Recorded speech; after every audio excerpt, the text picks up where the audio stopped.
Let's get to a summary of Xi Jinping's governance of China from this channel called Red Governance of Pen. China is a 4-volume collection of speeches and writings by Xi Jinping, the General Secretary of the Communist Party of China, which outlines the official We're doing it. We're diving into party it. perspective on China's development in the 21st century.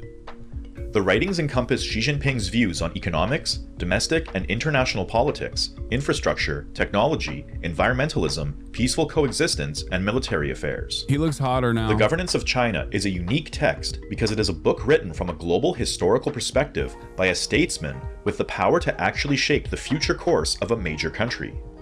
Through an extensive grasp on Chinese as well as Western history and literature, Xi Jinping not only articulates the intricacies of China's internal development, but relates China's development to its growing role in global politics.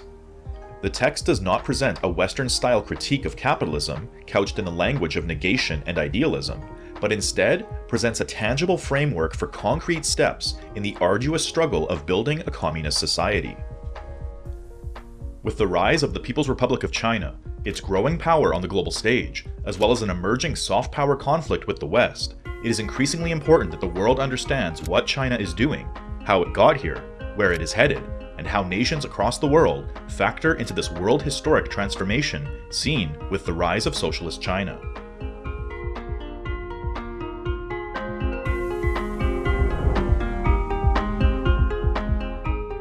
China's relationship to Marxism-Leninism began in the early 20th century during a time of significant social and political upheaval. The country experienced several major internal struggles for a long period of time, including the Taiping Rebellion in the mid-19th century, the Boxer Rebellion at the dawn of the 20th century, and the overthrow of the Qing dynasty in 1911. The fall of the Qing dynasty was followed by the fragmentation of China into regions controlled by warlords and the Kuomintang, leaving the country in chaos and vulnerable to foreign powers. It wasn't until the 1917 Russian Revolution that the Chinese saw a clear example of how Marxism-Leninism could be applied to overthrow a repressive regime and establish a socialist state. Inspired by the developments in Russia, Chinese intellectuals began to explore Marxism-Leninism as a solution to China's problems, which quickly led to the 1919 Democratic Revolution and the founding of the Communist Party of China in 1921. Mao Zedong, a key member of the party, Hot. Okay, 125 is better. 15 might be too fast. played a crucial role in adapting Marxism-Leninism to China's specific conditions and predominantly rural population. His interpretation of Marxism-Leninism, known as Mao Zedong thought, emphasized the potential of the peasantry rather than the proletariat as the revolutionary class, marking a significant departure from classical Marxism but demonstrating the flexibility of Marxist theory in different historical and social contexts. Under Mao's leadership throughout the 1930s and 40s, the Communist Party engaged in various struggles against warlords, Kuomintang nationalists, and foreign invaders, notably during the Second Sino-Japanese War. In building the People's Liberation Army, the party recognized the importance of military strength and leadership. As Xi Jinping states, while it was engaged in violent struggle, the party came to recognize the irrefutable truth that it must command the gun and build a people's military of its own. Chinese people learned that it was an imperative to send the aggressors a message they would understand.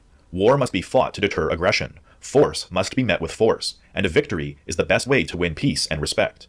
We Chinese people do not provoke others, nor do we shy away from trouble. We do not give in to fear or yield in the face of difficulties and dangers. The Chinese nation will never cower before threats or be subdued by oppressors. By 1949, the communist victory in the Chinese Civil War and the establishment of the People's Republic of China marked the triumph of Marxism-Leninism in China and validated its significance in the Chinese Revolution. Over the past 95 years, the Communist Party of China has accomplished so many tasks which were thought to be impossible by other political forces. The reason for this, It's interesting because their response to the tariffs was literally verbatim one-to-one this statement. has been precisely attributed to our adoption of Marxism as our guide of action. This has allowed our party to free itself from the limitations of all previous political forces, which focused on pursuing their own special interests. Departing from or abandoning Marxism, the party would lose its soul and direction. On the issue of Marxism as the fundamental guiding thought, we should not waver under any circumstances. And for the record, one thing that I want to mention here, we're going to talk about Xi Jinping, but of course you can't do that without establishing Maoist thought in China, and this is his opinion on Mao in his own words. Obviously, Maoism in the United States of America is not. No, that's not. Don't get mad at me, but I don't think it's going to work. You know what I mean? Although there have been although there have been a lot of successful revolutionary initiatives in the United States of America that have been motivated by Mao, the Black Panther Party comes to mind, okay? The material conditions of the United States are not, it's just incredibly I want to say difficult, but it's just not going to happen. It's just not a thing. We don't have that. The Iowa peasant Maoist revolution will happen. No, how dare you? One day. Following the death of Mao Zedong, Deng Xiaoping rose to prominence and initiated the policy of reform and opening up in 1978. Reform and opening up recognized the dialectical necessity of adapting to changing conditions and constantly developing theory to guide necessary changes in practice. For China, the overall purpose of development is to open up to the world through globalization, cultural exchange, and knowledge sharing. The process of opening up produces outcomes that cause changes in the social structure that require reform. Reform and opening up is therefore seen by the Communist Party of China as an ongoing and holistic process that will continue on indefinitely. Deng Xiaoping designed and led the Reform and Opening Up initiative and the modernization drive with a view to improving the well-being of the Chinese people, stressing on many occasions that poverty. You need to ask clip channels to upload to Bilibili, tons of views, lots of coins, high engagement, and the Chinese netizens glaze you like I've never seen before, calling you a wise foreign scholar who knows the real truth but is depressed that he is unable to change the course of history. That is, dude, why do netizens talk like poets? The average, is it just like a translation thing? I don't understand. Anytime I read any Chinese netizen online, they all sound like fucking scholars, dude.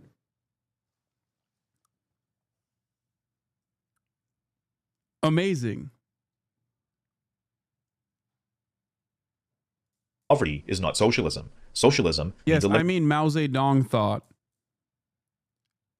Eliminating poverty. Unless you are developing the productive forces and raising people's living standards, you cannot say that you are building socialism. This policy marked a pragmatic shift towards prioritizing economic development over strict ideological purity, emphasizing the use of market mechanisms to develop the productive forces. The reforms introduced under Deng Xiaoping included decollectivizing agriculture, establishing special economic zones. Yeah, for me, I've said the Genghis Gambit, as is demonstrated by Chinese prosperity over the last couple of decades, it worked out. You know what I mean? You can have your criticisms, but it kind of worked out demonstrably. And encouraging foreign investment. The new theoretical and practical foundations of reform and opening up allowed the Chinese economy to achieve swift growth, which accelerated rapidly after China's entrance into the World Trade Organization in 2001. And also, it would not have worked if they had completely kept liberalizing the economy, for the record. It would not have worked without what Xi Jinping has done as well, which is why I think it's important. It's important to recognize Xi's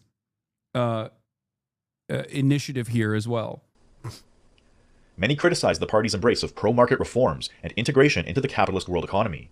But Deng Xiaoping and every paramount leader after him demonstrated that the process of moving towards the lofty ideal of communism unfolds at an incremental and gradual pace. Deng Xiaoping always understood that developing the forces of production would be a lengthy process and that China had a long march down the socialist road before approaching a new stage of socialist development.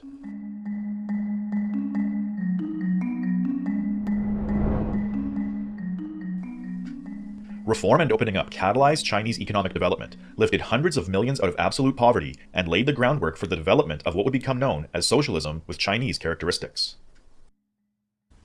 Xi Jinping explains that this concept embraces a dialectical view of socialism that integrates the universal ideals of Marxism and socialism with China's unique historical and material conditions. Socialism with Chinese characteristics represents a theory, path, and system of how China will further advance down the socialist road, through the implementation of theory into the practice of statecraft. The evolving nature of the theory is based on the necessity of informing practice based on changing conditions and the needs of the people as a whole. Xi Jinping describes it as a holistic theory that conceptualizes Chinese society in its totality. Every institution, policy, campaign, and long-term plan is informed by the lofty goal of achieving communism, correcting erroneous views and decisions, and unifying all mindsets, policies, and measures to carry China beyond the primary stage of socialism. Socialism with Chinese characteristics is built on the foundation of Marxism-Leninism and Mao Zedong thought, which offer basic scientific principles for understanding the world through a dialectical materialist worldview. Marxism-Leninism is seen as a universally applicable theory, while Mao Zedong thought represents this theory under specifically Chinese conditions. On top of this foundation is Deng Xiaoping theory, Jiang Zemin's concept of the three represents, and Hu Jintao's scientific outlook on development. Each of these contributions to socialism with Chinese characteristics is understood to be temporally determined or specific to unique circumstances at a given historical period of China's development. For example, in 2004, as China's growing market economy intensified social inequalities, Jiang Zemin found it necessary to reiterate and solidify the party's commitment to people-centered and socialist development by introducing the three represents into the party constitution, ensuring the equal representation of economic, cultural, and people-centered development in governmental affairs. Lastly, the most recent contribution to socialism with Chinese characteristics has come from Xi Jinping. Xi Jinping thought marks a significant turning point in Chinese development and the theory of socialism with Chinese characteristics. The term thought has not been used to describe the theory of any paramount leader since Mao, which signifies a deeper level of importance to the contribution. But furthermore, since achieving moderate prosperity in all respects, Xi Jinping emphasizes that China has entered a new stage of development and makes frequent reference to socialism with Chinese characteristics for a new era.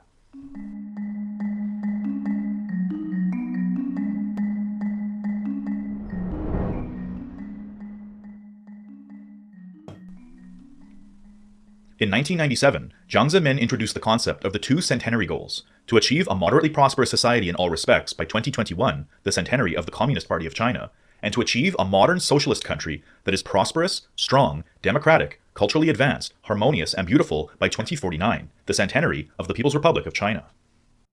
The two centenary goals were taken up and popularized by Xi Jinping, who elevated them into a central theoretical component of socialism with Chinese characteristics, and used them as a national call for the Chinese people to continue pushing towards national rejuvenation. Working towards moderate prosperity in all respects saw remarkable progress in poverty reduction. From the end of 2012 to the end of 2017, the rural poor population decreased by 68.53 million, or about 70%. On average, 13.7 million people were lifted out of poverty annually, which was more than double the annual rate of reduction during previous poverty reduction programs. By 2020, all people in these regions were guaranteed food, clothing, compulsory education, basic medical care, and safe housing. Poverty-stricken rural areas saw increased rates of growth, family disposable income, and basic public services. China's poverty alleviation achievements are the culmination of people-centered development and economic planning. Throughout the first several decades of China's reform and opening up, means of production were used to produce means of production in order to catch up with the West. However, with the achievement of moderate prosperity in all respects, China's high-tech sector is now quickly approaching and even surpassing the West, standing at the cutting edge of scientific and technological breakthroughs in the fields of AI, quantum information, mobile communication, blockchain, synthetic biology, gene editing, regenerative medicine, cosmology, robotics, and many others. Throughout the late 20th century, Chinese workers produced goods that were exported abroad rather than consumed at home. However, the economic success experienced throughout the 21st century has allowed for greater considerations to be made regarding people's well-being, the natural environment, and social justice. China's new economic strategy emphasizes high-quality development that is innovative, coordinated, green, open, and inclusive. As Xi Jinping says, we must put I cannot take any of this seriously. You cannot protest in China. You will get arrested if they don't like what you have to say. Just one example of how dangerous the Chinese government is. Any claims of socialism seem like straight up propaganda. I'd rather live there than the US, though.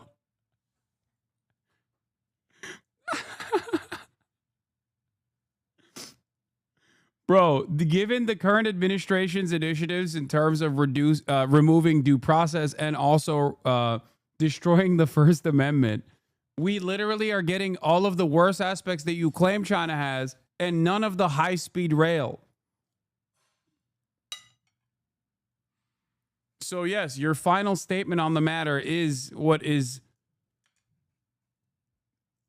perhaps most important.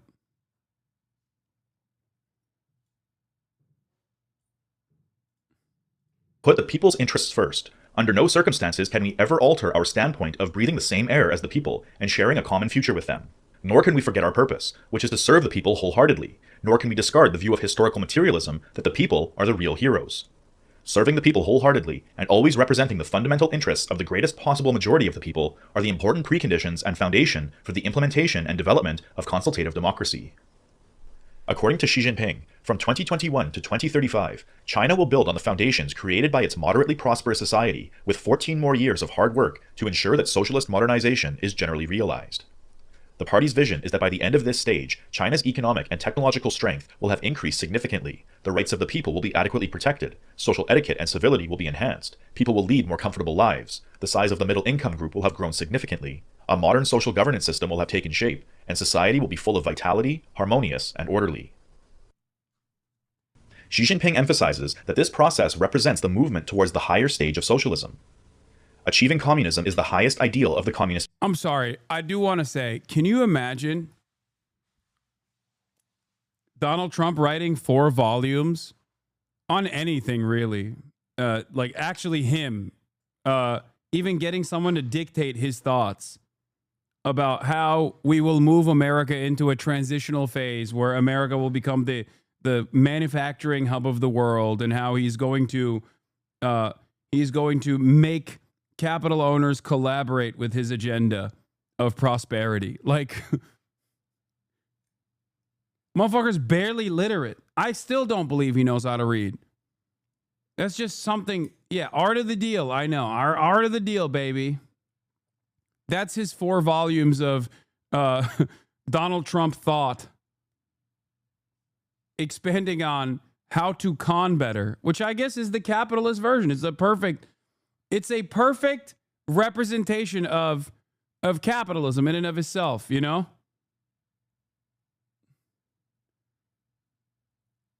A watered down version of how to be a better con man, reduced to something that was ghostwritten.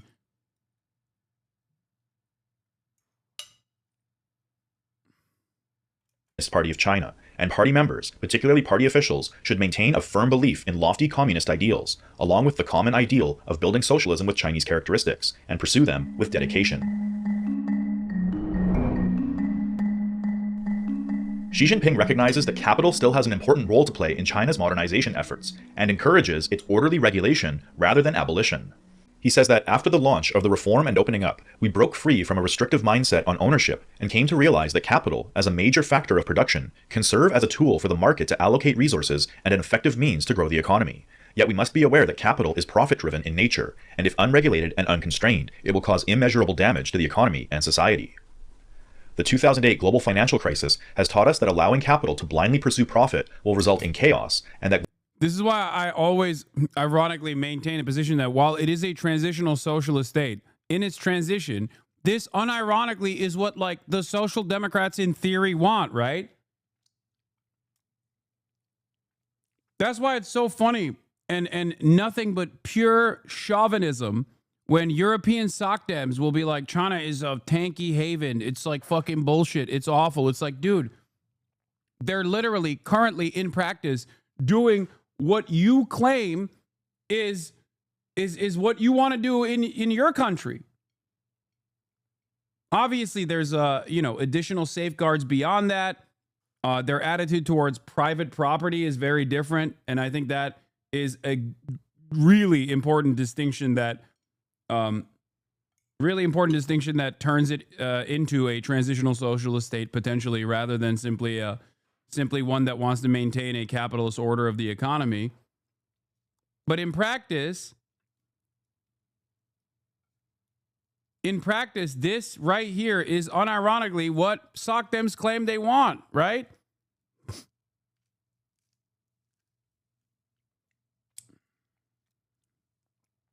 global prosperity cannot be built on the shaky foundations of a market without moral constraints. This is what I mean, for the record, when I say I want this in America. Okay? I believe that America would prosper if they did this. This is what I say when I am talking about, like, China does a lot of good shit. I wish we could do them here. Why can't we do them here? This is what I'm talking about.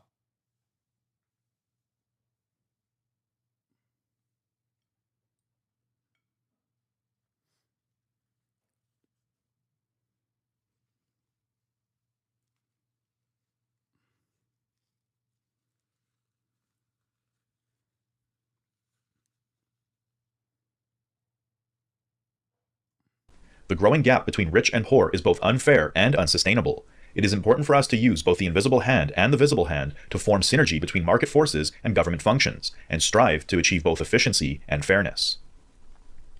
We must set up traffic lights for capital flows. Traffic on the road needs to be controlled with traffic lights.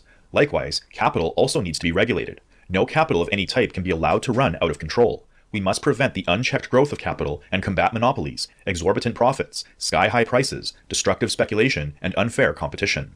We must reinforce effective regulation of capital in accordance with the law. The socialist market economy is law-based, and capital must operate in accordance with the law. Curbing the disorderly expansion of capital is not intended to deny its worth, but to ensure its orderly growth. To regulate capital, we should strictly enforce the relevant laws and regulations and improve those that are incomplete. We must support the healthy growth of capital through regulation and guidance. The 2021 centenary goal of achieving a moderately prosperous society in all respects was tied to achieving quantitative benchmarks in economic development, such as the elimination of absolute poverty, increasing the numbers of the middle class through elevated living standards, growing the GDP of the country through technological innovations and advancements, and closing the gap between rural and urban economies. However, after 2021, when these benchmarks had been surpassed, greater focus shifted towards qualitative standards, such as high-tech, people-oriented, and green development.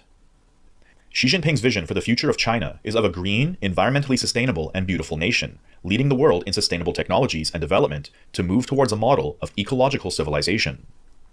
He explains the necessity of green development for China by pointing out that the total population of well-off countries in the world is about 1 billion. China has more than 1.3 billion people. If we are all to become modernized, the well-off population must more than double. If we were to consume as much energy and production in daily lives as the present well-off people do, all of the existing resources in the world would be far from enough for us. The old path seems to be a dead end. Where is the new road? This is ironically Matt Iglesias' thought right there, but sustainable.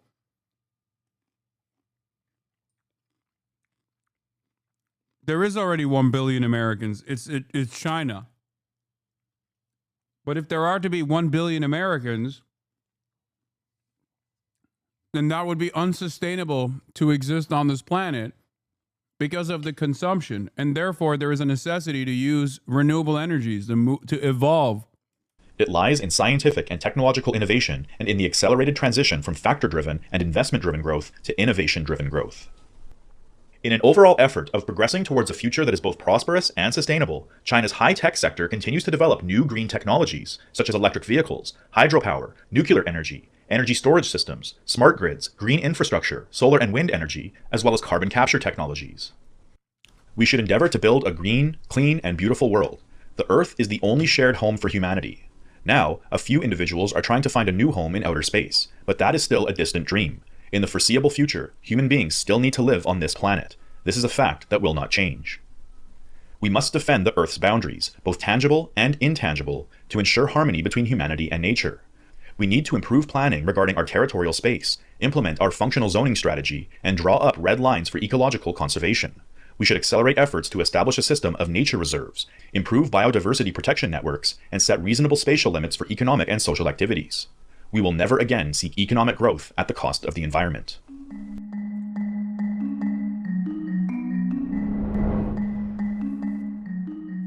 Bro, don't show this to fucking Republicans. They're gonna tell you that climate change is a Chinese conspiracy.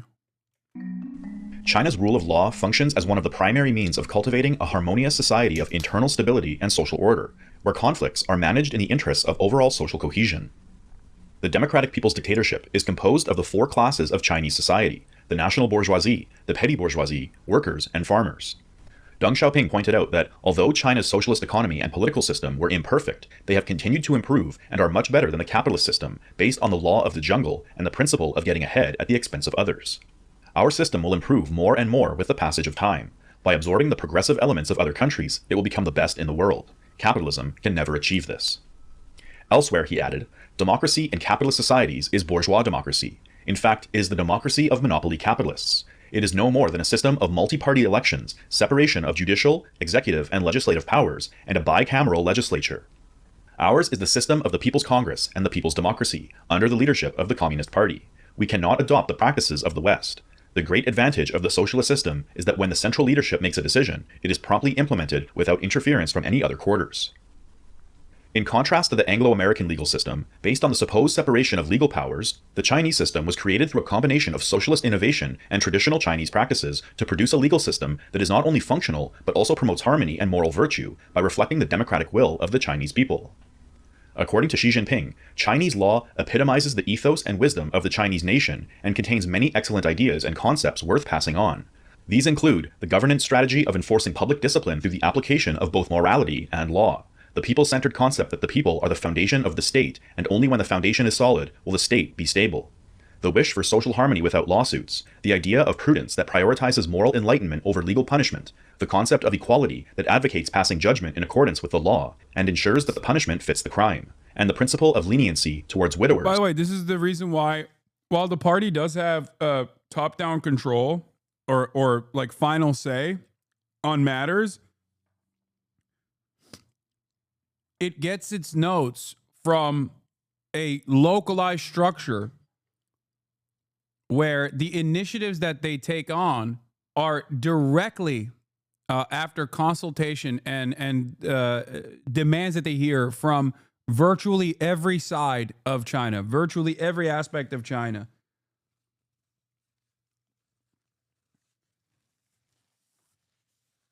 That's why you see the fucking People's Congress, or like they come in from the people wearing like indigenous garb, coming in from all over the place. Like the Cuban system has a similar, the Cuban structure has a similar, the Cuban government has a similar structure of governance.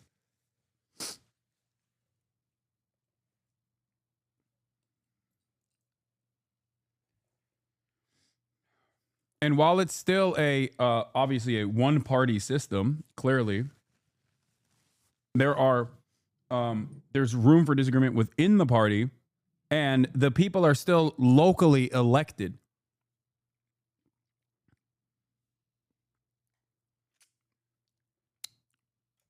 Widows, orphans, childless couples, the elderly, children, women, and people with disabilities. All of these shed light on the wisdom of Chinese traditional legal culture.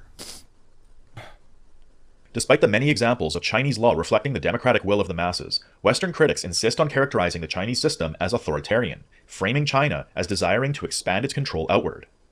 But Xi Jinping responds to these accusations by reiterating that China will never seek hegemony. As China continues to grow, some people start to worry. Some take a dark view of China and assume that it will inevitably become a threat as it develops further. They even portray China as being a terrifying Mephisto who will someday suck the soul of the world. Such absurdity couldn't be more ridiculous, yet some people, regrettably, never tire of preaching it. This shows that prejudice is indeed hard to overcome. Subtweet. Call out. In addressing the question of whether the party is above the law, Xi Jinping stated, "This question itself is problematic and is a political trap. We must leave no room for confusion." More like Xi Jinping. But answer the question clearly. Party leadership and law-based governance are not in conflict, but inherently coherent. Our country's laws embody the will of the party and the people, and our party acts in accordance with the law, which manifests an inseparable relationship between the two. All party members should keep in mind that the party leadership is the soul of our country's socialist rule of law and the biggest difference between Chinese and Western rule of law.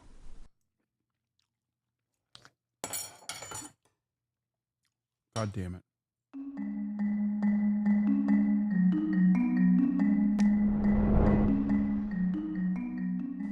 China is the fourth largest country in terms of geographic territory, the second most populous country with 1.4 billion people, the world's second largest national economy, and it holds a permanent seat on the UN Security Council. Someone just said, this guy sure acts democratic, but doesn't allow elections. I like that we're watching an entire video about the Xi Jinping governance of China, and there are still chatters in here being like, no, they don't have elections. Yes, they do. Instead of having a fake duopoly, they have a one-party structure, but local elections are what matters in that structure. Of course they have fucking elections. It is pretty funny to have this conversation in the United States of America. Of course, it'll never not be funny because we very clearly have a bourgeois democratic process that does not reflect the interests of the citizenry, something that many of you are aware of. And that's why I always say America is a democratic country in theory, and yet not so much in practice, and that people have very understandable, very visible demands, and yet those demands are never reflected in the legislative body. And the legislative body itself has already been like destroyed of its power regardless. Multi-party parliamentary structures also run into the same issues as well, where there are socialist parties at the end of the day in said parliamentary structures, but they're usually junior coalition partners. And also on top of that, hold on, fuck, I'm spilling everywhere. There are still bourgeois democracies, and therefore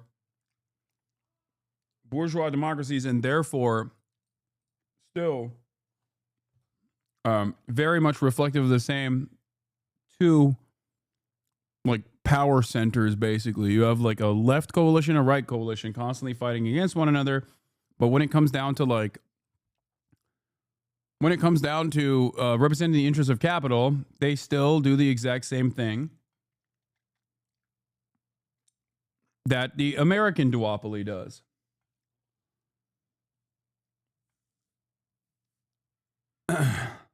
However, China's economic underdevelopment has historically hindered its ability to outwardly exercise power or influence. Progress towards the Chinese dream of national rejuvenation is therefore also tied to the party's desire to restore China's pride and place on the world stage. Xi Jinping's vision for China's global role is deeply influenced by the principles of peaceful coexistence and mutual benefit. China's approach to international relations is governed by the idea that all countries should pursue development that is inclusive and beneficial to all parties involved. Xi Jinping has frequently spoken of the need to build a global community of shared future, where nations work together to address common challenges and achieve mutual prosperity. China's commitment to peaceful coexistence is reflected in its opposition to protectionism and economic hegemony. Xi Jinping has made it clear that China is firmly against any form of protectionism and is willing to resolve economic and trade differences through consultation rather than confrontation. This stance is part of China's broader strategy to promote the establishment of a multilateral trade system characterized by balanced and mutually beneficial development. By advocating for a rules-based international order, China seeks to ensure that global economic governance is fair and inclusive, allowing all nations to benefit from globalization. It is important for all countries to pursue inclusive development for the benefit of all. To lead a happy life is the common aspiration of people all over the world. The progress of human society requires a continued effort from all countries to further opening up, cooperation, and win-win development, and reject isolation, confrontation, and monopoly. In a world of deeper economic globalization, the pursuit of the law of the jungle and winner takes all leads nowhere. Inclusive growth for all is surely the right way forward. Countries need to rise above differences and leverage their respective strengths to pursue inclusive growth in the face of common risks and challenges. This way, people of all countries will be able to share in the benefits of economic globalization and global growth. One of the most significant expressions of China's commitment to peaceful development and mutual benefit is the Belt and Road Initiative. Launched in 2013, the Belt and Road Initiative is a global economic development strategy that aims to enhance connectivity and cooperation between countries across Asia, Europe, and Africa. The initiative is a manifestation of Xi Jinping's vision for an open and inclusive world order, where economic cooperation is not based on ideological alignment or geopolitical considerations, but on mutual benefit. China has grown from a poor and weak country to the second largest economy, not through military expansion or colonial plunder, but through the hard work of its people and their efforts to uphold peace. China will never waver in its pursuit of peaceful development. No matter how strong its economy grows, China will never seek hegemony, expansion, or spheres of influence. History has borne this out, and will continue to do so. We will not, however, accept condescending sermons from those who feel they have the right to lecture us. China shares a common destiny with all third world countries. China will never seek hegemony or bully others, but will always side with the third world, and China will oppose any forms of hegemony and safeguard world peace. Xi Jinping has repeatedly emphasized that the Belt and Road Initiative is not a geopolitical or military alliance, but an economic initiative aimed at fostering global development. The Belt and Road Initiative was launched in response to the call for reforming the global governance system. It is an open and inclusive process that does not exclude any party. It is not designed to form an exclusive bloc or China club. Its participation is not based on ideology, and is certainly not a zero-sum game. Any country that wants to participate in this initiative is welcome to do so. China's approach to international relations is also characterized by a strong commitment to the principles of non-interference and respect for sovereignty. Informed by its own historical experiences under foreign domination, China is acutely sensitive to the rights of other nations to self-determination. This sensitivity is reflected in China's adherence to the 5 principles of peaceful coexistence: mutual respect for territorial integrity, mutual non-aggression, non-interference in each other's internal affairs, mutual benefit, and peaceful coexistence with regard to ideological differences. We have never abused, oppressed, or subjugated the people of any other country, and we never will. By the same token, we will never allow any foreign force to abuse, oppress, or subjugate us. Anyone who would attempt to do so would find themselves on a collision course with a great wall of steel forged by over 1.4 billion Chinese people. Big countries should treat smaller ones as equals instead of acting as hegemons, imposing their wills on others. A country cannot have security while others are in turmoil, as threats facing other countries are likely to haunt it too. When neighbors are in trouble, instead of strengthening one's own forces, one should extend a helping hand to them. As the saying goes, united we stand, divided we fall. All countries should pursue common, comprehensive, and sustainable security through cooperation. For all the rhetoric about a clash of civilizations or the superiority of one civilization over another, it is the diversity of civilizations that sustains human progress. Indeed, mutual learning between different cultures is a shared aspiration of all peoples.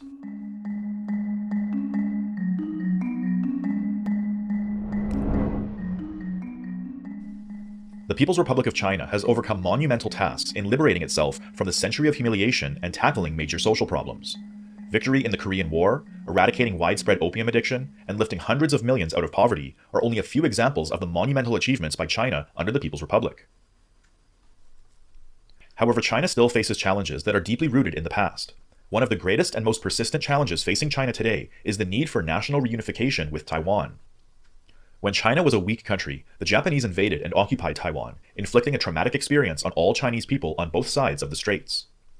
While Taiwan was under Japanese occupation, many Taiwanese shed their blood and laid down their lives to fight against this encroachment on China's sovereignty, proving they were inseparable members from the extended family of the Chinese nation. The Chinese nation has an honorable tradition of opposing division and safeguarding unity. Secessionism directed towards Taiwan independence is the greatest obstacle to national reunification and a grave danger to national rejuvenation. Those who forget their roots, betray their motherland, and seek to split the country will come to no good end. They will be condemned by the people and indicted by history. Taiwan is seen by Xi Jinping as an inalienable part of China, and the Taiwan question as a wound left by history.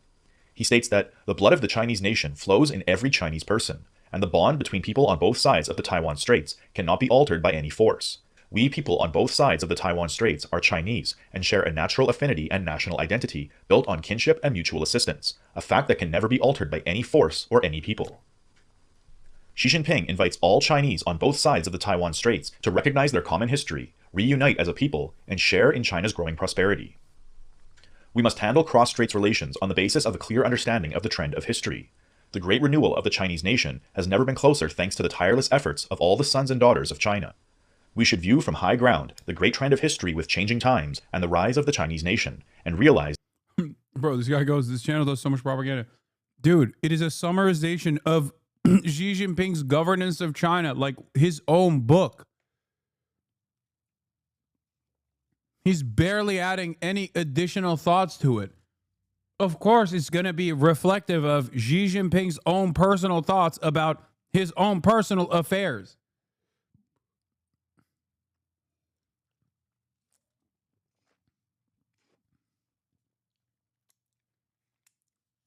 It's so funny when people just go like, oh my God, I can't believe Xi Jinping wrote his own thoughts about where he wants to take Chinese development, and he didn't talk about all of the negatives.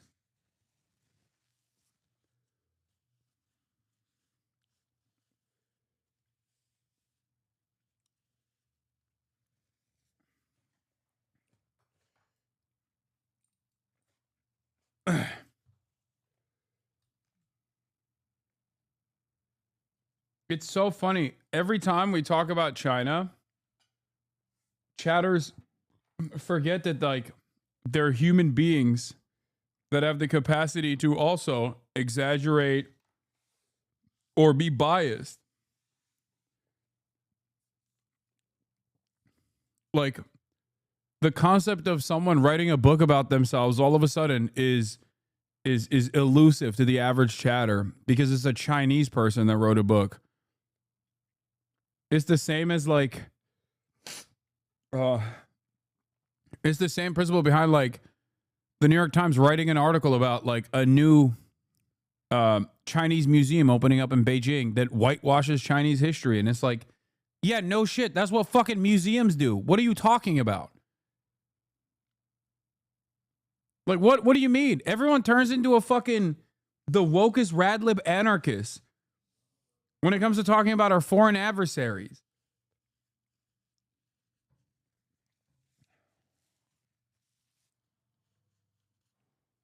This isn't to say that it's right or appropriate, but just, match it with the same energy that you have for American governance.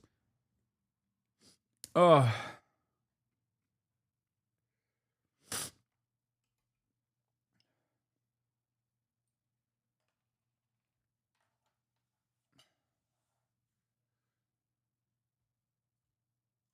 That the peaceful development of cross-straits relations has become part and parcel of China's Great Renewal.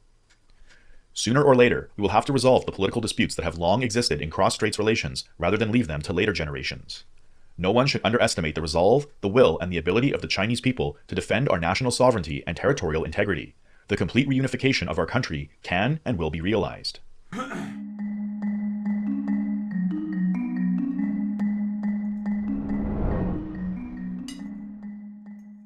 While historic challenges such as This right here is the most significant factor of Xi Jinping thought, or rather his actions. Look, I am but a mere peasant when it comes to understanding 5,000 years of Chinese tradition. But from what I have seen with my limited capabilities as a Westerner pig, an Angloid, if you will, this aspect of Xi Jinping's governance has been perhaps one of the most consequential. A lot of people will look to this and say, oh, it's because he eradicated dissent within the party structure. But in fact, I think that the downsides of liberalization created the predictable capitalist forces gaining as much power as possible, as is the case in social democracies. When capitalist forces get more favor and more leverage and more power, they inevitably enact their own personal agendas that undermine the direction of an entire nation state like China trying to become a transitional socialist state. One of the most consequential parts of Xi Jinping's agenda was to make sure that all of the dissenters within the party that benefited from the bounties of liberalization would have to forcibly get back into the party structure. And if they did not play ball, then they would lose out on their wealth. Because unchecked greed of this sort, of course, is going to inevitably cause the same austerity principles, the undermining of the democratic agenda, the undermining of the people's will, as you have seen over and over again in social democracies in Europe. National reunification continue to persist from the past, the new era is also giving rise to new challenges. Perhaps the greatest and most threatening problem confronting China in the new era is the threat to the Communist Party's authority amid the growing economic power of the national bourgeoisie. Yeah. If the economic power of the national bourgeoisie is translated into political power, it threatens to strengthen counter-revolutionary tendencies and drag the country back into factionalism, violence, and chaos. Therefore, the party keeps tight controls and regulations on the economic power of the national bourgeoisie in order to suppress its political power. This is also why Xi Jinping frames corruption as an existential threat facing the party. The biggest threat our party faces as a governing party is corruption. Facts prove that if corruption is allowed to spread, it will eventually lead to the destruction of a party and the fall of a government. In combating corruption and upholding integrity, we must also oppose ideas and practices smacking of privilege. Members of the Communist Party of China are at all times ordinary members of the working people. Party members are only entitled to some personal benefits and job-related functions and powers prescribed by law and policies, and must not seek any personal gain or privilege over and above those.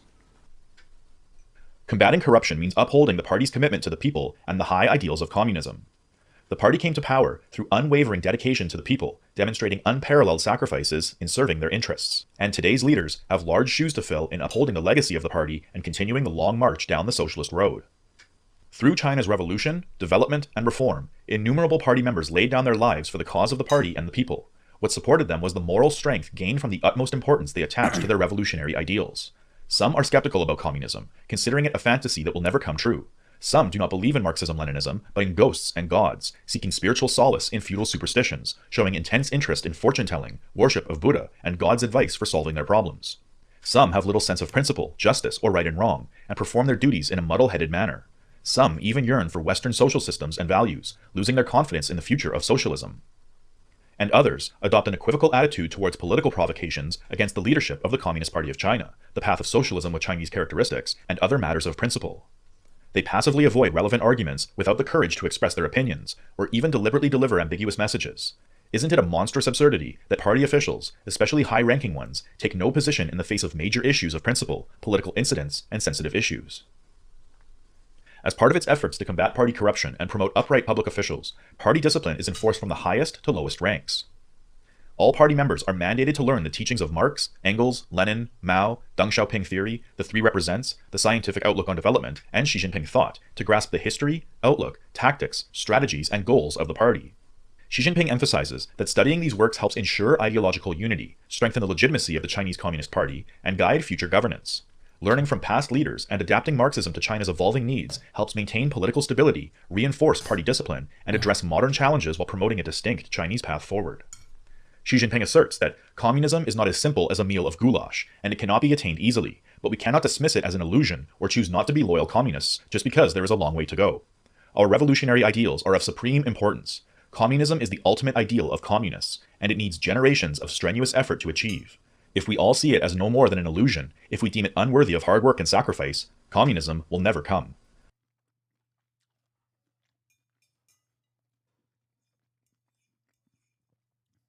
Society never prospers. Society can only prosper if old men plant seeds for trees they will never sit in the shade of.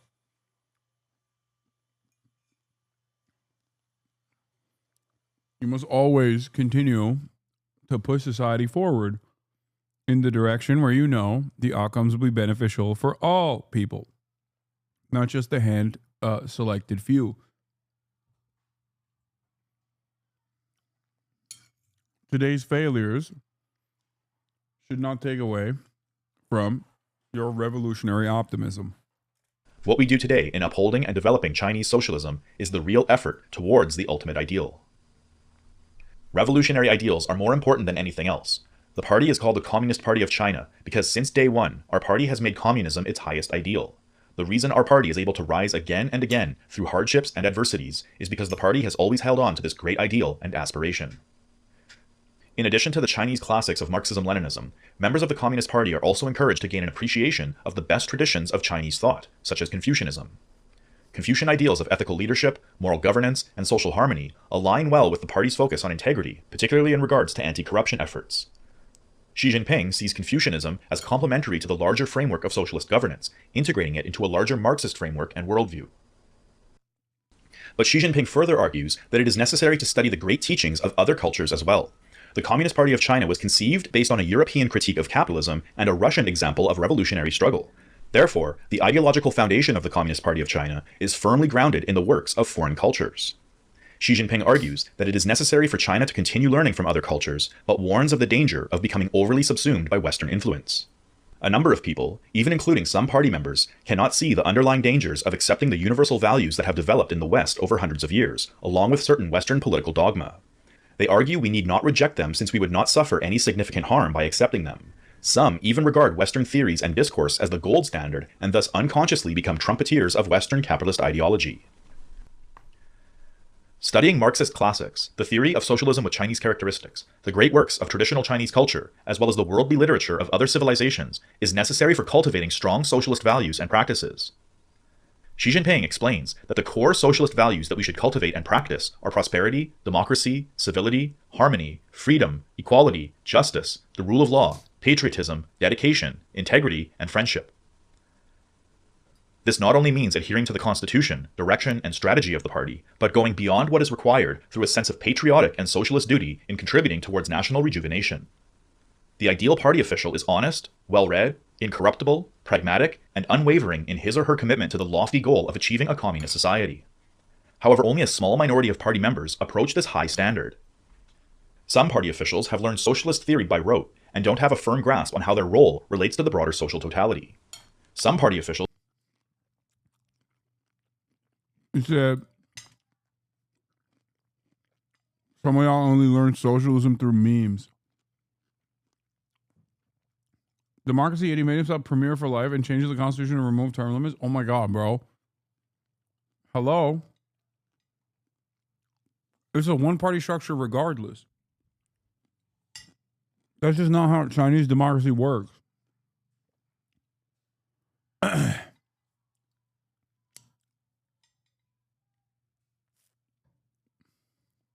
Confucianism is one of the few areas where the CCP loses me ideologically due to many reactionary elements that can be found in Confucian thought. I still fuck with the vision, though. I'm confused about capitalism argument. As a new watcher, I don't think communism is the answer. I would suggest something more like what Europe has, but they still maintain a capitalist economy. It is interesting how you are against imperialism but support authoritarianism. No, because I understand that every governance structure is inherently authoritarian, regardless of however many fucking parties exist within it. Because ultimately, that is what the government is, authority. Okay? Enforcing the authority.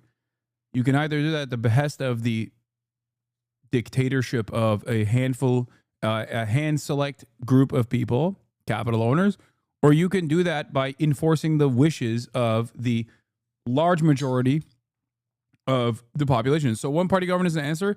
No, I'm not saying that. I'm not saying that at all. I'm simply stating that whether there's one party, two parties, three parties, or 100 parties, the reality of the matter is still the same. A government is going to be authoritarian. Let's say someone wants to be a pedophile. It is incredibly authoritarian for the government to say, you can't be a pedophile. That is illegal. Every rule, technically, is stopping someone from doing something that they want to do.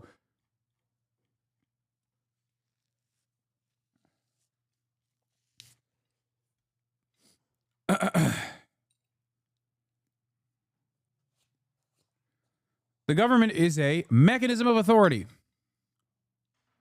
Weird way to say it, but I think it's important. I think it's important to understand that. That is a well-established hallmark of government.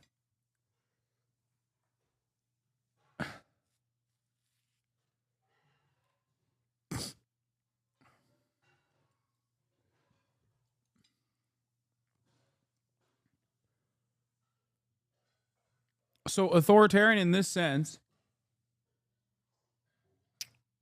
which, by the way, you said it's interesting you are against imperialism but support authoritarianism.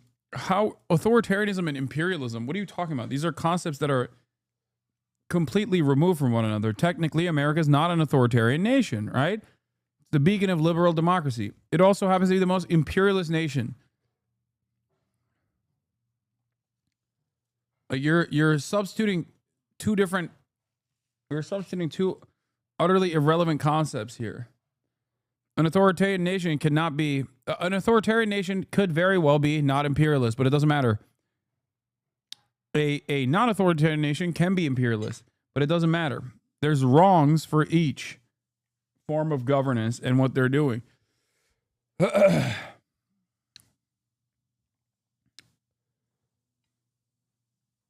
Simply join the party as a means of advancing their careers in the public sector. Others have become complacent, having given up on the prospect of ever achieving a communist society and simply go through the motions. Still others seek to do the bare minimum to get by and avoid making any difficult decisions for fear of being scrutinized and pass the buck down to lower officials. In Xi Jinping's words, the main features of self-indulgence are mental laxity, resting on one's laurels, vanity, coveting pleasure, pursuing ostentation, and seeking to keep oneself amused. Some party officials have become demoralized, and their faith has been shaken. Their philosophy of life is to indulge themselves in pleasure-seeking, drinking your fill as long as you have wine to drink, and seizing the moments of contentment in life and making the most of them. Some have abandoned their ideals in favor of material comforts, vulgar amusements, revelry, drinking, and a life of luxury. Some take on easy tasks and shirk hard work because they have no taste for hardship and effort. They lack motivation and new goals because they are happy with the status quo, satisfied with their limited knowledge and understanding, and content with their past achievements. They idle through the day, flipping through newspapers, drinking. I think you can do both. Just saying. The pursuit of revolutionary thought should not be something that overtakes every aspect of your life. After all, the entire purpose of building socialism or communism is so that one has time to focus on their own personal joy.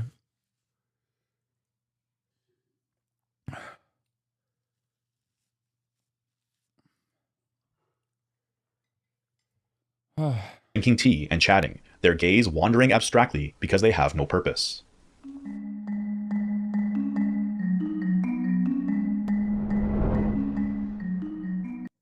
But who's talking about party members? Yeah. No. Xi Jinping's approach to governing China is also informed by the historical lessons drawn from the collapse of the Soviet Union. He cites the failure of the Soviet Union as a warning for China, emphasizing that one of the key reasons for its collapse was the detachment of the Communist Party from the people. In Xi Jinping's view, the Soviet leadership became a privileged group of bureaucrats who served their own interests rather than the broader population, leading to a loss of popular support and ultimately to the downfall of the Soviet Union. For Xi Jinping, this experience serves as a powerful reminder Alongside collaboration with Western capitalists. of the importance of maintaining a close connection between the party and the people. He insists that Chinese leadership must be vigilant in staying connected to the populace, ensuring that policies are effective and serve the broader public interest. This emphasis on connection between the party and the people is seen as crucial for avoiding the pitfalls that led to the collapse of former socialist states. As China becomes wealthier and people experience a better life, many no longer feel the need to become politically engaged.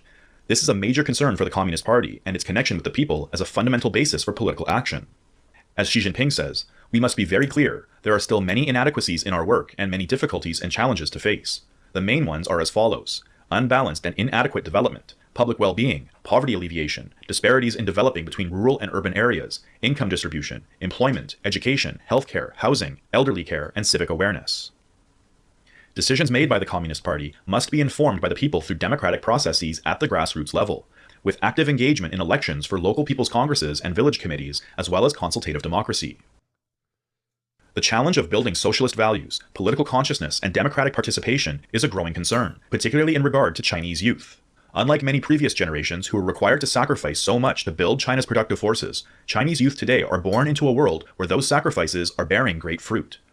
In contrast to the life of struggle carried out by previous generations, the youth of today can expect to enjoy a much freer and more prosperous lifestyle. Under such conditions, the theories of Marxism-Leninism and Mao Zedong thought are increasingly being seen as irrelevant or outdated to the quickly modernizing and prosperous Chinese society. Today's youth often seem less interested in the history of class struggle than they are in new technologies, fashion, music, travel, and Western art. Therefore, the party sees the need to continue educating itself so that it may educate the masses and the youth on the importance of committing oneself to the lofty ideals of communism.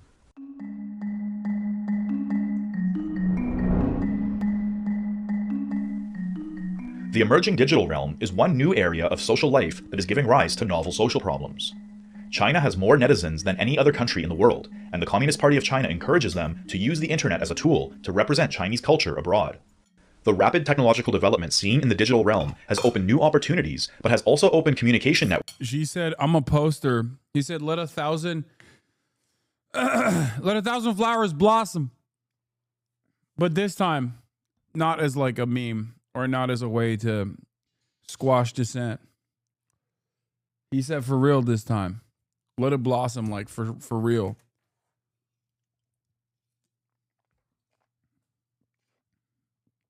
Networks for terrorists and cybercriminals. The internet cannot be a lawless place. The use of the internet to advocate the toppling of the government, preach religious extremism, or incite separatism and terrorism must be resolutely prevented and punished. Under absolutely no circumstances can such activities be allowed. Yeah, this is the aspect of Xi Jinping governance that clearly I have issues with. But who the fuck am I? I'm just a Western chauvinist pig living in a country that's black bagging political dissent currently, including my kind of political dissent. So, to go unchecked. Digital platforms have also introduced the problem of online circulation of disinformation. Despite the many historic achievements in advancing human rights and the well-being of the people, the Communist Party of China frequently... This part, not so wrong. This aspect of it, perhaps, kind of forward-thinking. You know what I mean? The misinformation side comes under attack. Every new day that I spend on Twitter is another day where I kind of understand the firewall.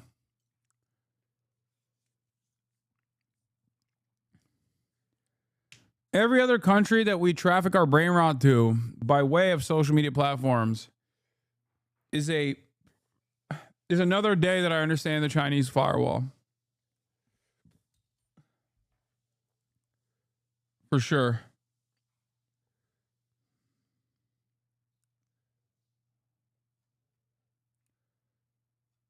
attack by Western powers through disinformation channels such as Radio Free Asia. With the vast growth in the number of users of microblogs, WeChat, and other social network services and instant communication tools, how to strengthen oversight within a legal framework, guide public opinion, and ensure the orderly dissemination of online information while safeguarding national security and social stability has become a pressing problem for us. A sound atmosphere for the expression of opinion online does not imply that there should be only one voice and one tune. Rather, it means that people are not permitted to conflate right and wrong, circulate rumors, cause trouble, violate the law, or commit crimes. It means that people cannot overstep the boundaries of the Constitution and other laws.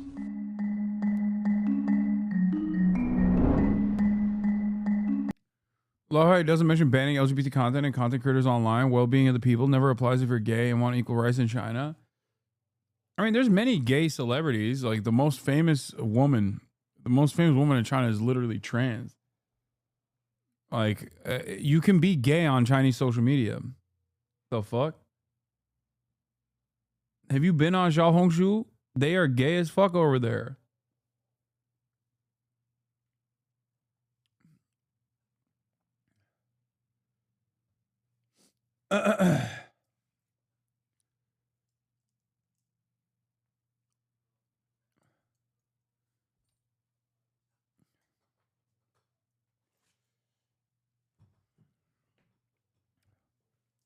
There are some. You're a little uninformed on this topic, buddy. I'm just saying. I'm a little uninformed on this topic. No, advocacy is something that they definitely clamp down on, for sure. But I don't think the idea that you're not allowed to be fucking gay on social media is stupid. I know that is literally not correct.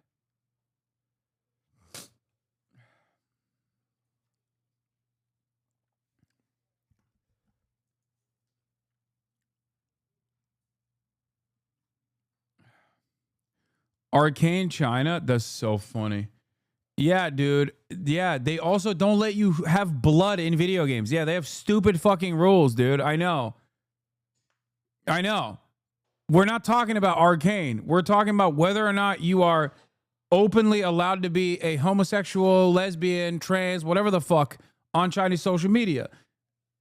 Yes, they have very weird and, dare I say, stupid censorship rules like skeletons or blood. You can't have fucking blood in video games in China. You also cannot have, I believe it was skeletons too. There's like weird rules. For sure.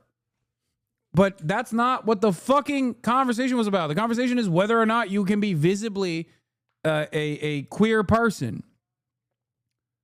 You absolutely can.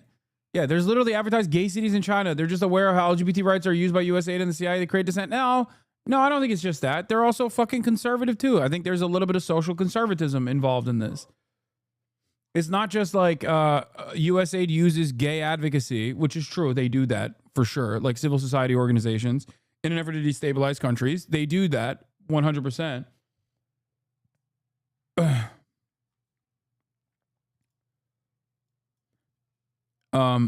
Women who try to speak up about abuse, especially those in power, get censored. Women try to speak up about abuse, especially those against power, get censored. They're seen as trouble.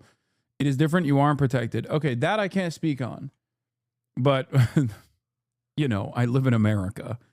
And I feel like that is a common through line of misogyny here in the United States of America as well. Like, good luck talking about being raped. You know what I mean? I feel like that's just a universal principle of misogyny under patriarchal constructs. This isn't to say like, this isn't to shelter China from the criticism at all. I don't know enough about this. But our president is Donald Trump. He was convicted through at least he was found in a court of law through civil litigation to have actually raped someone. Yes, it's a lower standard, a lower burden of proof than criminal litigation, but come on, you know?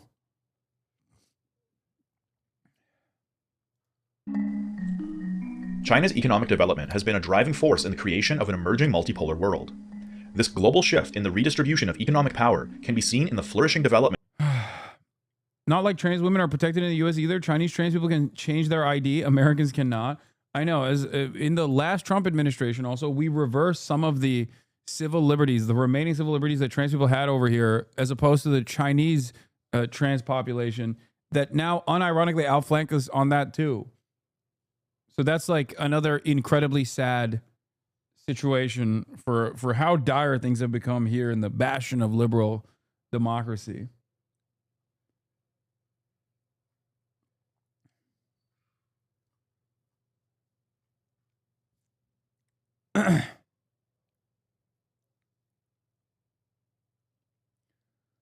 You need to start making chatters prove they are not American before they start criticizing China. What do you mean? It's not just America. This is not just an America problem. This is a fucking Western world problem. This is a Turkish problem. This is a problem everywhere. There's issues in China just as there are issues everywhere around the world, chat. This isn't to say that like these issues in China are irrelevant or that China is perfect. Far from it. No country is. My point, however, is always the same, which is that when you look at Chinese governance, and you apply an incredibly critical lens that you do not apply to your own state, it rings hollow.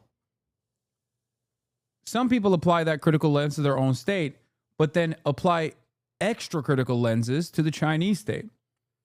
You have to match what a major power is doing around the globe to the other major power. If we're setting the standard of violence, we have to look to the United States of America. That's what I do. This is what pisses off a lot of Americans, especially American chauvinists. They think this is whataboutism. This is not whataboutism. That's why I always routinely talk about China's actions in the South China Sea. Spraying fucking Filipino boats with water cannons, right? America talks about that act as the most egregious form of violence. This is like at maximum 1,000 miles off the fucking Chinese coastline where they're literally spraying another boat with water. And America considers this to be the most violent act that a state could ever engage in, while America's boats are also in that fucking sea, tens of thousands of miles away. And on top of that, America's doing a fucking genocide in Gaza. Like, what do you mean? Yeah, they have border disputes with India. It's a laughable notion.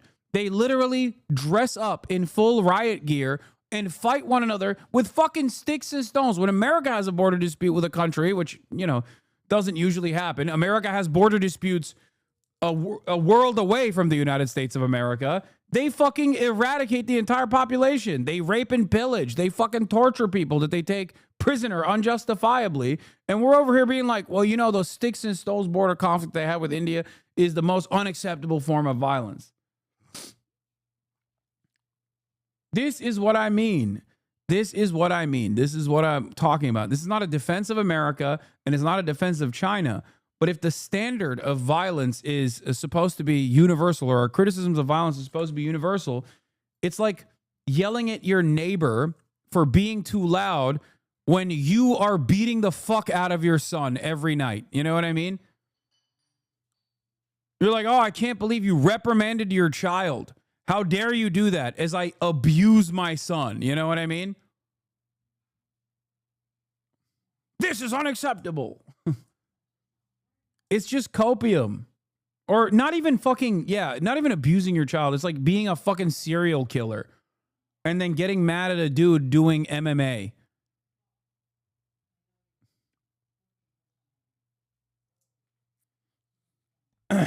What is this? Gay marriage acceptance by country? 43, 39, 20% support some rights. What is this? What is, oh, the acceptance? Ipsos more urban educated than representative. I'm confused about this. 39, 20% support some rights, 18% not sure, 56% against. Wait, this is the worst way to look at this data. I'm so confused.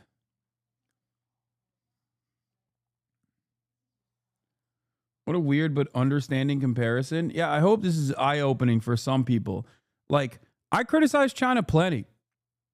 It's just that people want me to constantly, like, if I were to talk about America, right, doing something right for once, and that doesn't happen regularly, but let's say in a hypothetical scenario where America did something correct, like Build Back Better, okay, every conversation has to start off, if I were to talk about America like I talk about China, like the expectation of how I'm supposed to talk about China, okay, I would have to literally start talking about Build Back Better and immediately go chattel slavery, indigenous genocide, okay, Biden's crime bill. Like every single time, instead of talking about Build Back Better, I would have to consistently talk about like the execution of revolutionary leadership, the McCarthyist trials, like Japanese internment camps.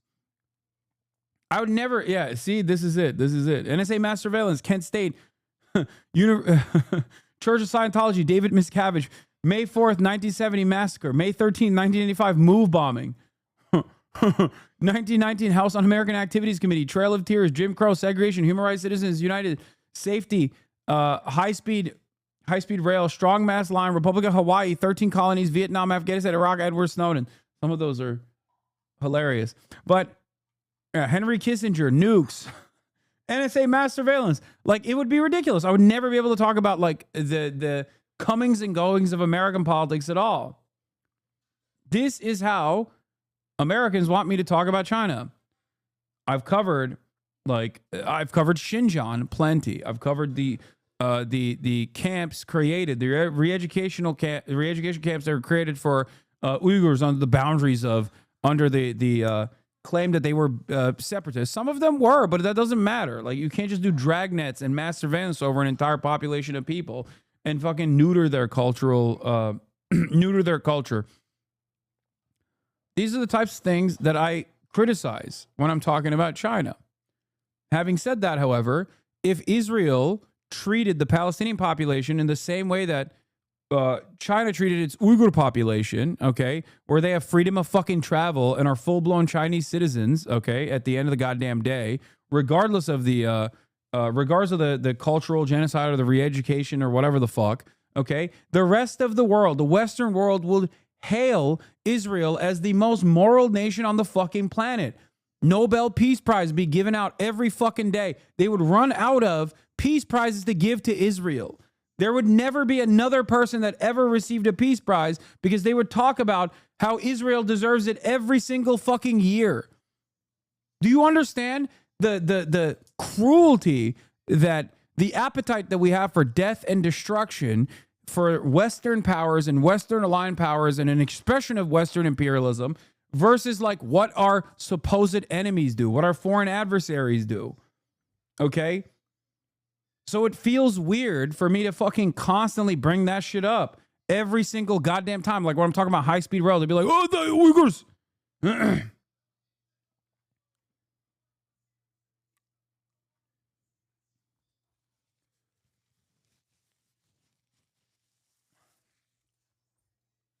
That's it.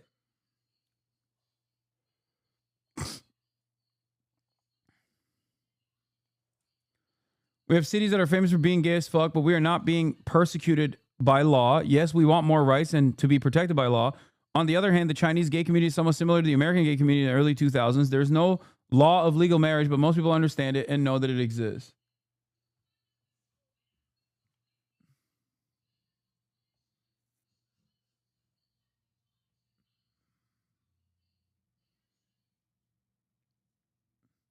I'm not saying this is the case since you know more than me, basically all Western people, but do you think the warts of the West are more evident because you live here? Regardless, I don't think it's a matter since America is such a cancer on the world that they're just horrendous. Yes, of course, I don't know the comings and goings of daily Chinese existence. I can simply look from afar, talk to Chinese people, and learn about what the struggles are, okay? We'll learn what the areas of need are. And there are also other things that I've talked about, like the internal passport structures they have between tier 1 cities and villages, and how obviously not the entirety of China has not completely urbanized at this point, and how there's still a disparity there. Okay, there's plenty of issues in China as well. There are also areas of reform in those there is a need for reform, and the Chinese government seemingly cares about reforming some of these structures. So yes, I am certainly more in tune with the death, destruction, violence, subjugation that happens in the Western world because I live in the United States of America. But another part of the reason is also because as America is the global hegemonic power, it does not have the need to justify its existence. It never has seen the need to justify its atrocities, to justify why it's doing the things that it's doing, because it's always been for a higher purpose, maintaining the liberal capitalist order. This is precisely the reason why they can be flagrantly violent, openly violent, and even flex how violent they are. This is also the same reason why America can have freedom of speech. If you recall, almost a year ago or a couple months ago, I reiterated the position that I've held for a very long time. You will see what the boundaries of free speech truly are in the United States of America when America starts recognizing that its material conditions are eroding and it is no longer the most powerful nation on the planet. America, throughout periods of struggle, like the civil rights struggle or during periods of war, have shown that they do not have any care or consideration for free speech. Look at the McCarthyist trials, for example. Look at the assassination of revolutionary black leaders, for example. So this does not mean that there isn't free speech or more expansive free speech. I'm not a free speech absolutist. There's no such thing anyway. Obviously, there's limitations to that regardless, but America seemingly has the most liberal opinion when it comes to free speech, and yet the reason why I say America has the most liberal opinion when it comes to free speech is because America is the most powerful nation on the planet. And the more they lose that grip of power, the more you will learn that free speech is not a right, but simply a privilege that the most powerful nation on the planet was able to maintain. And it's going away. It's going away already. It's going away at a rapid, alarming rate. Something that I actively fight back against.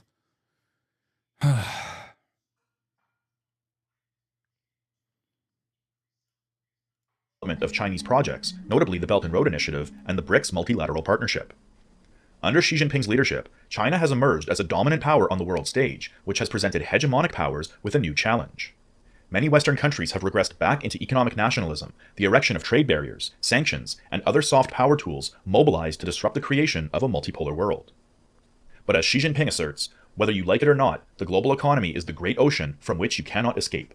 Any attempt to cut off the flow of capital, technologies, products, industries, and people between economies and channel the waters into the ocean back into isolated lakes and creeks is simply not possible. Indeed, it runs counter to the historical trend. The history of humanity tells us that problems are not to be feared. What should concern us is refusing to face up to problems and not knowing what to do about them. The persistent...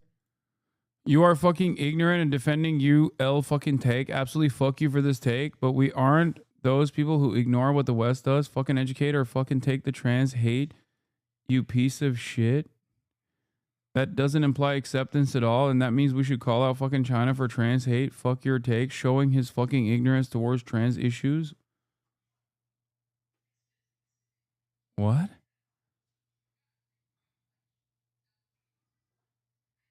What is going on? Calm down. What?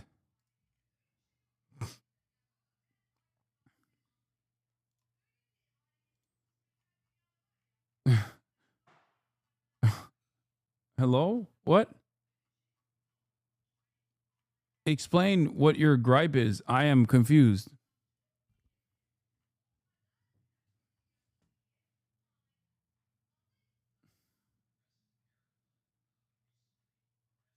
we must nuke China to liberate the trans community of China.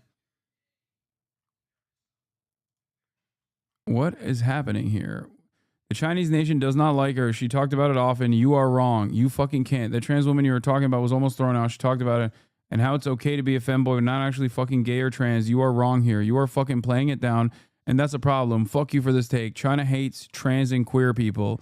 Like, fuck America, but don't claim China is good to queer people.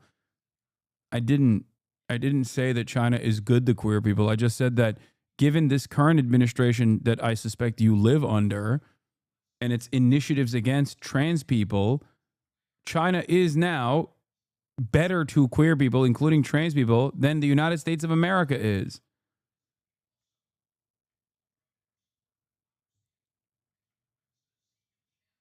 I didn't say China is a bastion of queer liberation. But I also don't understand what this smoke is like. What the fuck? Yeah, you're also wrong about saying the Chinese nation does not like her. She is literally the largest television star in China. What the fuck?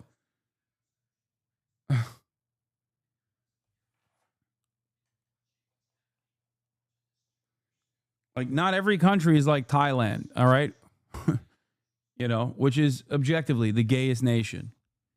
Objectively, the most pro-queer country on the planet. It's true. Woke land.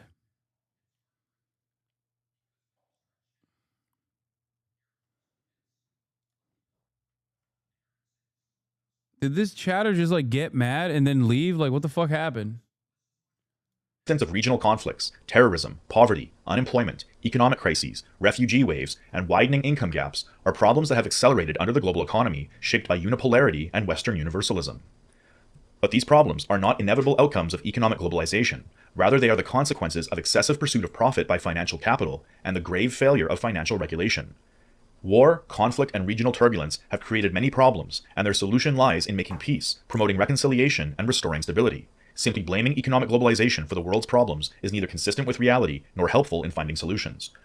Xi Jinping sees a bright future for China, enabling it to play a role on the world stage to promote peace and cooperation among multiple poles of power, rather than domination and submission to a single one.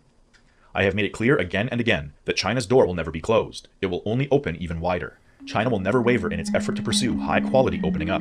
China will never falter in its efforts to pursue an open world economy, and China will never relent in its efforts to pursue a global community of shared future. This was a great video. I didn't know this channel existed, but I like it.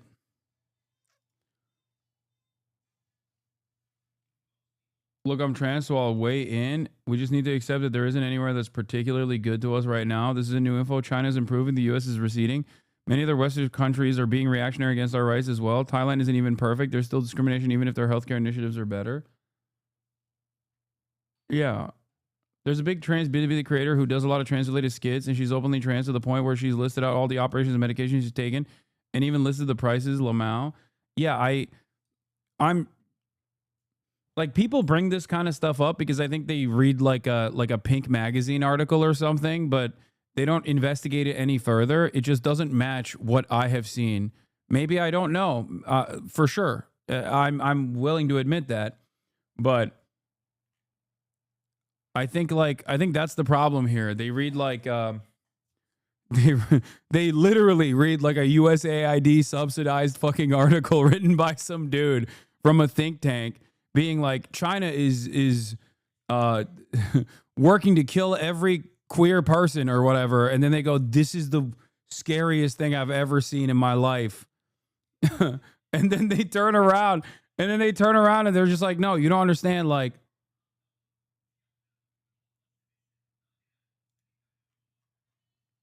yeah. Transgender woman. This is from Radio Free Asia. Transgender woman. This is literally Voice of America. Okay, this is American CIA newspaper.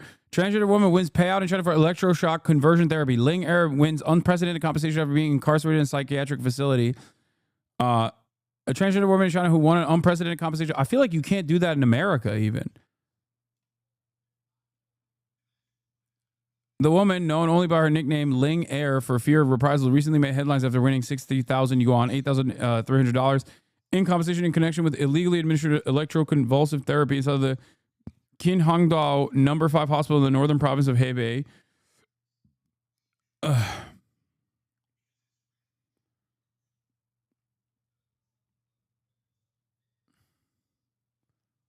No, they do electroshock therapy in America and in other Western nations as well. I'm saying that I don't think you'd be able to win compensation against it.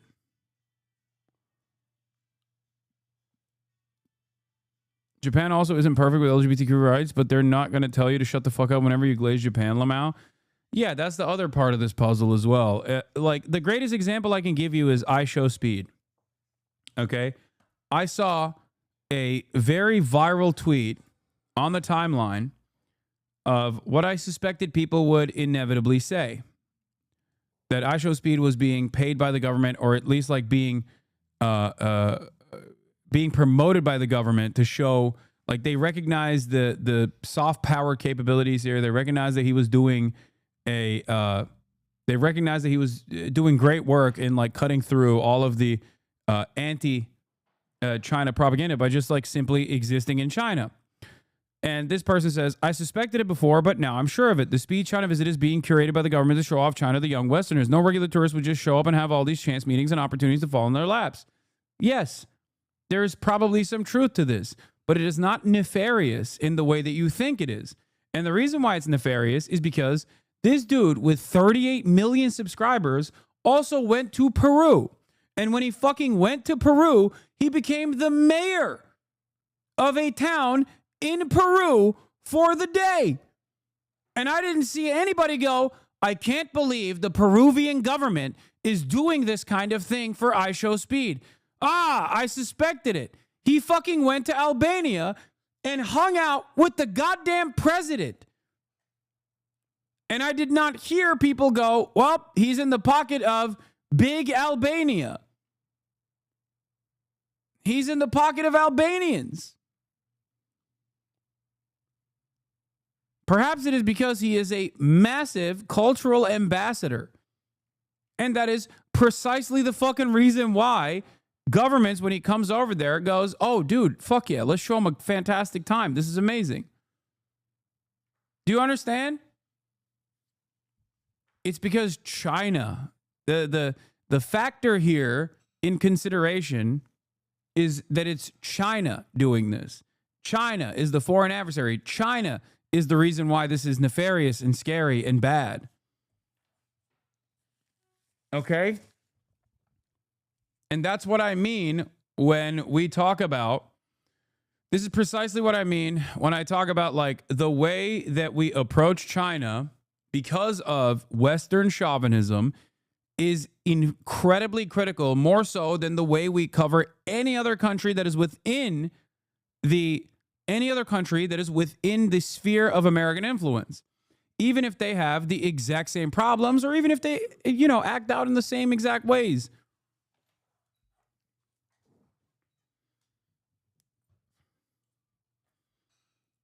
That's it. And it's not like I don't fucking criticize China. It's just that I apply the same critical lens that I do across the board. And people can't even, God forbid, entertain a moral playing field across the board that I might have. A universal morality that I might be applying in my contemporary analysis. That's what they get mad about. They expect the standards of foreign adversaries to be much higher than the standards we apply to our own selves or our own allies. I'll give you another example, not China.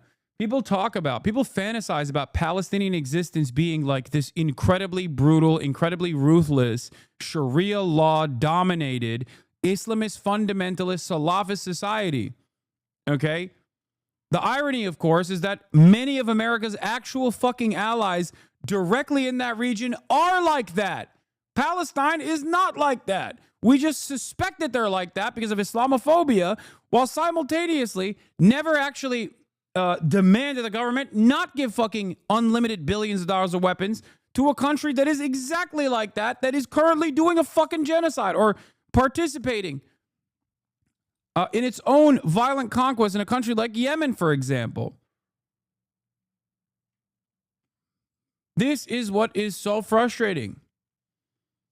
This is at the heart of a lot of people's criticisms with someone like myself.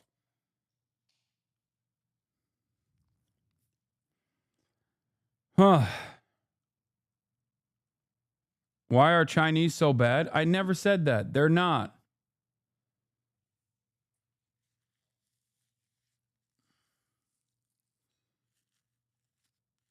I used to think China was this big bad enemy, but over the years of looking at China and watching you, I really changed my mind.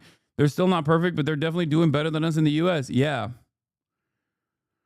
But that's it. That's the whole point. And I think these kinds of actions will also change people's minds about both China and also contemporary American politics, American existence, America being a stain on the fucking planet. This doesn't mean that America should be destroyed. I'm not saying that. Okay, some people will say that. I'm not saying that. I think America or Americans that have engaged in war crimes should be punished. And I think America should offer reparations. Having said that, my smoke is not for the average Americans. I want to change their minds so that they also work alongside myself to make America a better place for the rest of the world and a better place to live in general. But of course, every single day we move further and further away from that. But at least in the interim, more people's eyes, I think, open to the reality that maybe China is not the big bad that was presented to them as such, and that maybe America is closer to that big bad with all of the actions that the Donald Trump administration has taken so far, both domestically and also around the planet. So let's get back to China's defiant attitude after Trump threatens additional 50% tariffs. The reason why we took a sidestep here to understand Xi Jinping thought was so that we understand how they are going to retaliate, or if it's likely that they will stay defiant or remove their counter tariffs and concede.